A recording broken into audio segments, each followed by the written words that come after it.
misalkan turunan dari sin itu adalah cos atau turunan cos itu adalah sin. Nah, itu enggak ucuk-ucuk si cos turun tangga ketemu si sin langsung jadi si sin, enggak. Tapi ada step by step kenapa si cos ini ternyata ketemu dengan si sin.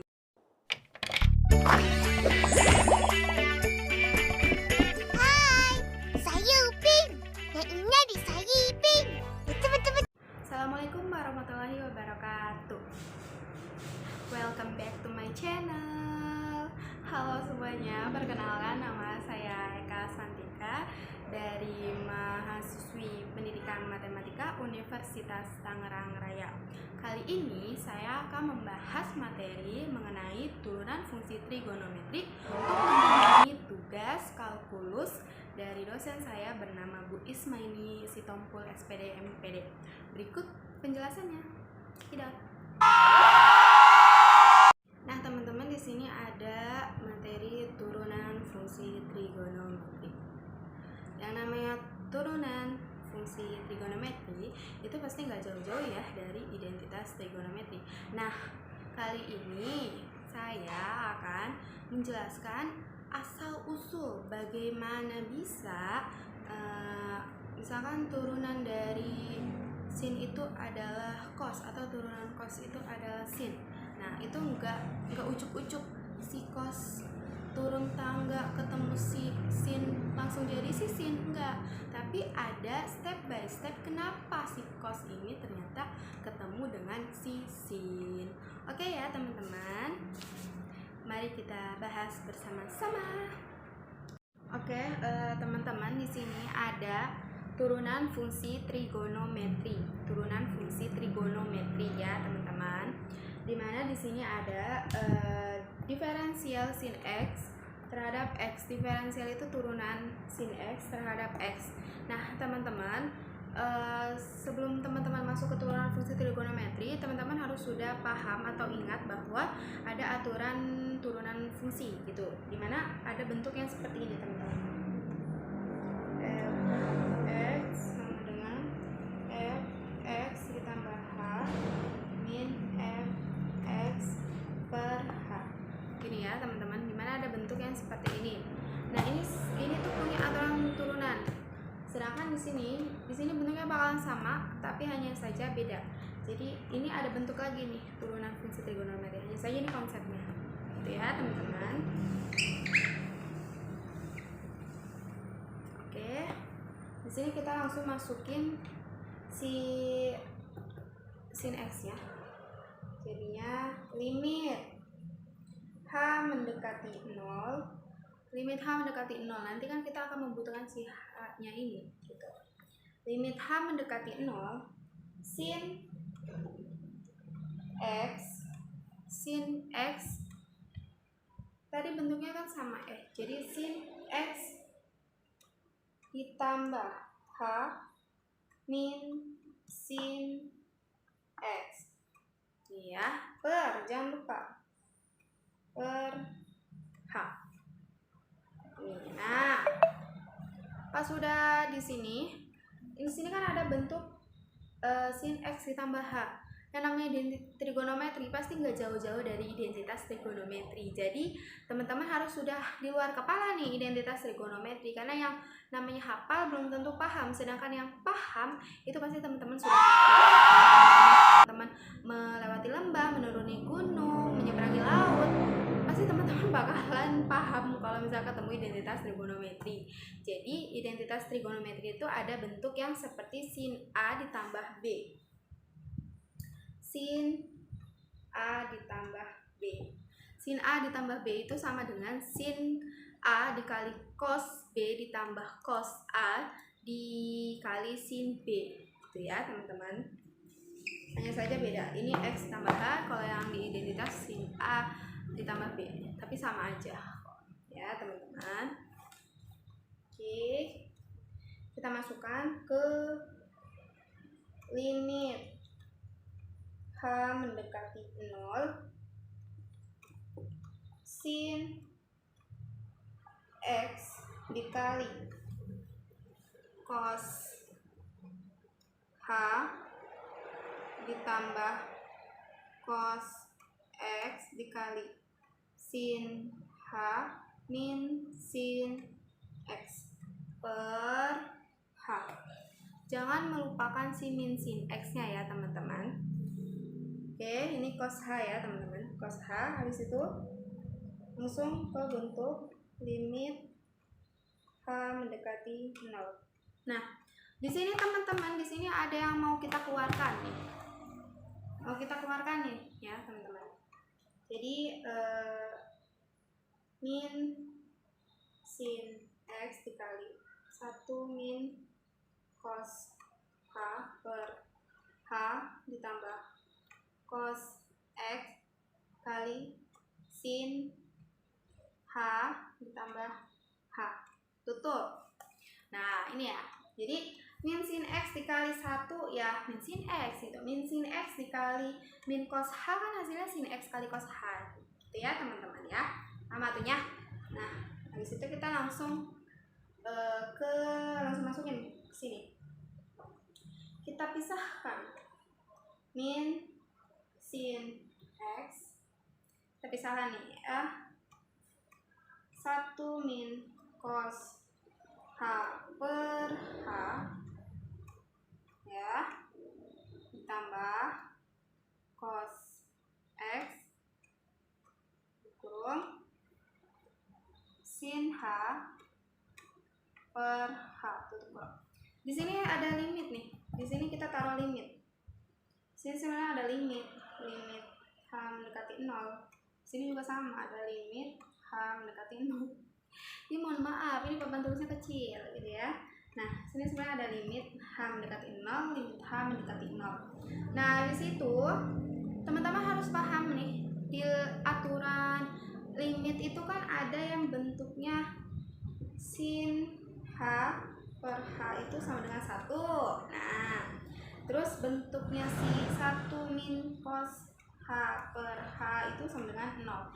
Jadi teman-teman harus jadi teman-teman gak apa-apa, udah ingat nih. Oh, sin H per H itu 1 sama dengan 1. Tulis aja 1. Terus 1 min cos H per H itu sama dengan 0. Nah, berarti kita tulis aja 0 gitu. Jadi gak usah berpusing-pusing ria gitu.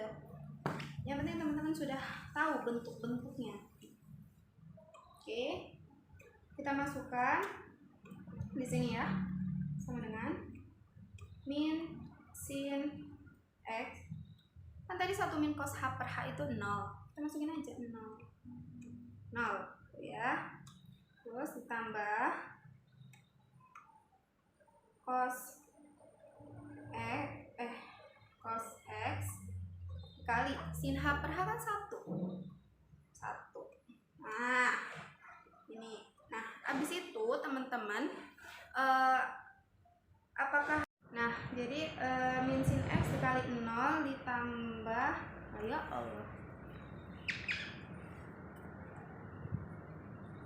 ditambah cos X dikali 1. Min sin X dikali 0 ya. Cos X dikali 1 cos X. Jadi sama dengan cos X. Nah, ketemu. Jadi turunan fungsi trigonometri dari sin X terhadap X itu adalah cos X. Dapat ya teman-teman. Jadi kalau misalkan teman-teman turunan dari sin X sama dengan cos X, teman-teman udah tahu nih, oh cos X ini ternyata step by stepnya itu gimana. Jadi nggak kucuk-kucuk sin X turun tangga terus ketemu cos X tuh di bawah, nggak gitu. Tapi sin X ini turun tangga pasti melewati proses-proses sampai ketemu dengan si cos X. Jadilah sin X turunannya adalah cos X gitu ya teman-teman. Oke, kita lanjut ya teman-teman. Nah teman-teman, cenjang. Ini sekarang kita gantian ke rumus turunan yang kedua, yaitu diferensial cos X terhadap X. Yang tadi kan sin X terhadap X itu turunannya ternyata cos X nih, kita udah membuktikannya. Nah sekarang kita cari tahu nih turunan dari cos X terhadap X itu apa. Konsepnya sama aja ya teman-teman. Limit H mendekati 0. Sini cos X ditambah H min cos X per H. Nah teman-teman, ini kita pakai identitas trigonometri lagi nih. Kalau misalkan tadi itu sin X tambah H itu kan sin kali cos ditambah cos kali sin ya. Nah kalau misalnya ini kan cos X ditambah H, ternyata identitas trigonometrinya itu adalah cos X dikali cos H dikurang sin X dikali sin H. Nanti kita masukkan ke rumus. Masukkan ke ini ya. Limit H mendekati 0 cos X dikali cos H ya kurang sin X kali sin H. Jangan lupakan min cos X nya, min cos X, dan jangan melupakan per H nya, per H. Oke, seperti ini ya teman-teman. Nah habis kayak gini, hampir sama, kita keluarkan limit H mendekati 0 min cos X 1 min cos H per H kurang sin X kali sin H per H. Betul. Ini ya teman-teman. Nah habis itu limit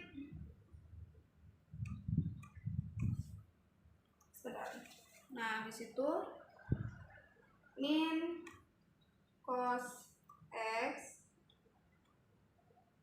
mohon maaf ini karena sekali lagi papan tulisan kecil gitu. Jadi di sini harusnya ada limit H mendekati 0, 1 min cos H per H min sin X sin H per H. Ini harusnya ada limit H mendekati 0, limit H mendekati 0.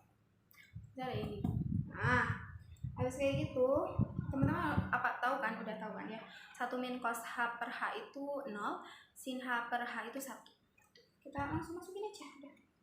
Min cos X dikali 0 kurang sin X dikali 1. Min cos X dikali 0 ya. Min sin X dikali 1 hasilnya min sin X. Nah teman-teman, sudah terbukti bahwasanya turunan cos X terhadap X adalah sin X. Ini yang akan menjadi bekal kita untuk langkah selanjutnya.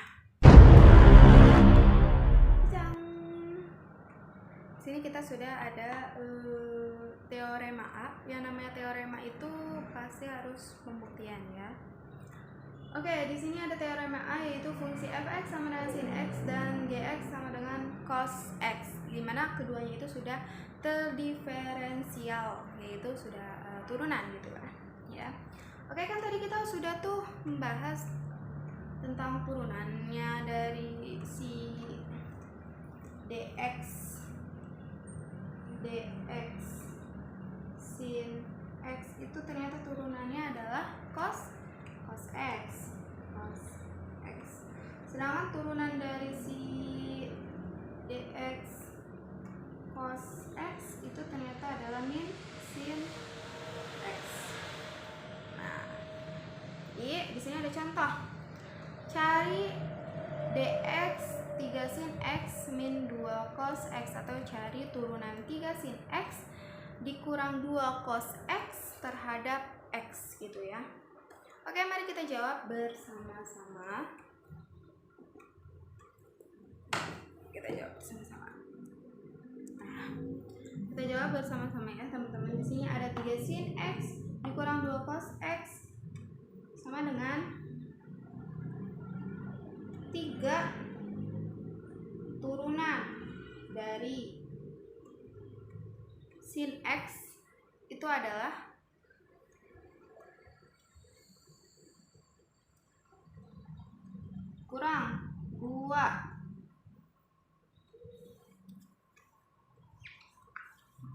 turunan dari cos X adalah sama dengan 3 turunan dari sin X, itu kita lihat di sini cos X, berarti 3 cos X kurang 2 turunan dari cos X apa?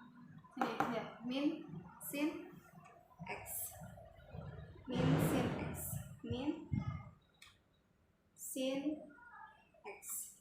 Ini sama dengan, kelihatan ya teman-teman, 3 cos X ditambah, kenapa ditambah?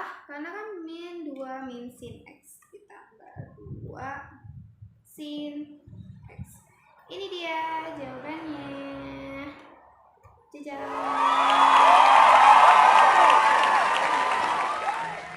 Mudah bukan? Nah, jajang.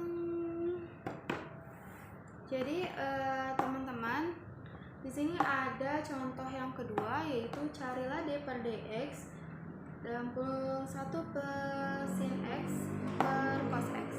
Penyelesaiannya kita tulis dulu soalnya. Nah, ini tuh kalau bentuknya seperti ini, itu tuh ada aturan turunan hasil bagi.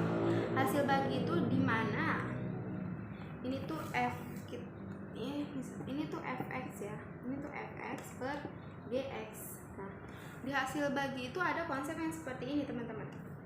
Fx per gx itu sama dengan gx turunan dari fx dikurang ini mohon maaf, ini papan tulisnya kecil, makanya teman-teman like, share, subscribe yang banyak biar bisa kebeli ini papan tulis yang gede. kurang ya teman-teman. Di sini ada fx turunan dari gx per g kuadrat x. Konsepnya ini teman-teman ya. Baru kita bisa masukkan ke si soal.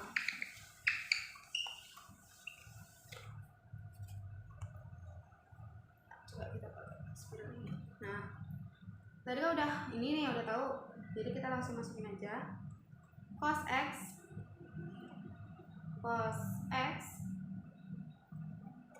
kali turunan dari 1 plus sin x dikurang ya, kurang 1 plus sin x, 1 plus sin x turunan dari cos x, ya Allah, cos x per ini jangan lupa cos kuadrat x, seperti ini ya teman-teman. Nah, sama dengan cos x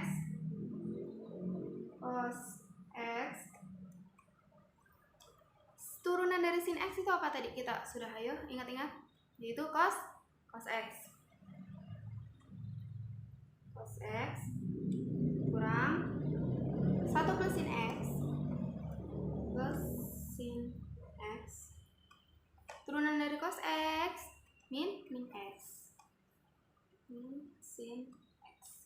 Jangan lupakan per cos kuadrat x. Ini ya teman-teman. Oke, kita lanjut ke bawah. Sama dengan cos x kali cos x, ternyata cos kuadrat x. Min 1 dikali min sin x, jadinya plus sin x.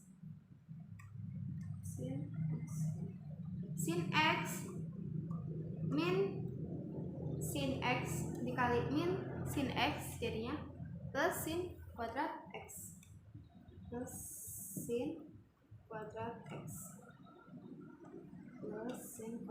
Ini ya, min plus min kali min plus ya, per cos kuadrat X sama dengan, nah teman-teman, lagi-lagi yang namanya turunan fungsi trigonometri nggak jauh-jauh yang dari yang namanya identitas trigonometri, gitu ya. Jadi di sini apa yang teman-teman bisa ubah? Jajang, itu sin kuadrat X dikali cos kuadrat X menghasilkan satu, itu ya. Identitasnya itu adalah sin kuadrat X dengan cos kuadrat X itu menghasilkan 1. Jadi kita tulis 1 ditambah sin X per cos kuadrat X. Jajang, ketemu deh. Jadi turunan dari 1 ke sin X per cos X adalah 1 ke sin X per cos kuadrat X. Itu ya teman-teman. Jadi sebenarnya matematika itu adalah hal yang mungkin sulit untuk kebanyakan orang, tapi cobalah untuk memahami matematika, bukan hanya memahami dia aja nih. Jadi cobalah menganggap bahwa matematika itu menyenangkan, karena sesuatu yang menyenangkan itu pasti akan mudah. Sedangkan kalau misalnya matematika itu mudah, belum tentu menyenangkan ya. Bisa aja bosan kan, ya kan? Jadi ya gitu lah. Oke, next kita bahas yang kita masuk ke dalam teorema B untuk semua titik X dalam daerah asal fungsi. Nah, di sini ada turunan tan X sama dengan secant kuadrat X, turunan secant X sama dengan secant X dikali tan X, turunan kotangen X sama dengan cosecant kuadrat X, dan ada turunan cosecant X sama dengan min cosecant X dikali kotangen X. Nah, di sini kita ada contoh, bisa dilihat. Di sini ada carilah dx x pangkat n tan x untuk n lebih besar dari sama dengan 1 ya. Kita penyelesaikan dulu. Dx x pangkat n tan x, berarti di sini x, ya Allah, x n turunan dari tan x, berarti di sini dx tan x ya. Ini tuh menggunakan aturan turunan konsep hasil kali ya. Terus di sininya dikurang x n tan x, xn turunan xn dx xn x pangkat n maksudnya tan x. Nah, sama dengan di sini n itu konstanta ya. Oke teman-teman, turunan dari si x pangkat n, turunan dari tan x, kita lihat di sini ada secant kuadrat x, berarti secant kuadrat x dikurang turunan dari xn, x pangkat n, berarti n x n min 1. Ini ya teman-teman. Nah, habis itu dikali tan x,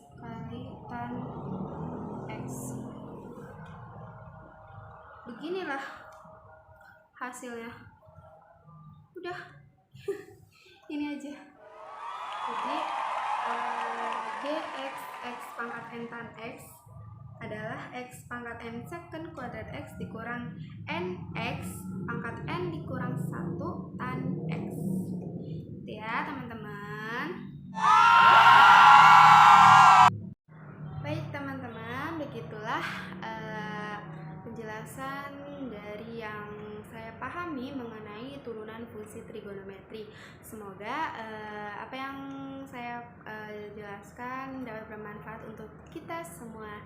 Dan untuk teman-teman yang budiman, dimohon untuk like, share, subscribe yang banyak ya, biar bisa kembali ke papan tulis dan spidol. Tadi nggak lihat tuh spidol yang tadi udah nggak ada gitu ya, kayak dia gitu, dia lagi aja.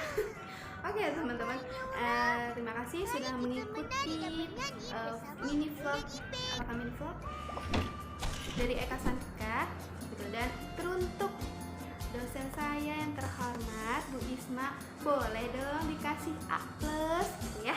Oke, teman-teman, terima kasih untuk semuanya dan semoga kita dapat berjumpa kembali insyaallah ya di waktu dan tempat yang berbeda. Oke, terima kasih teman-teman. Wassalamualaikum warahmatullahi wabarakatuh.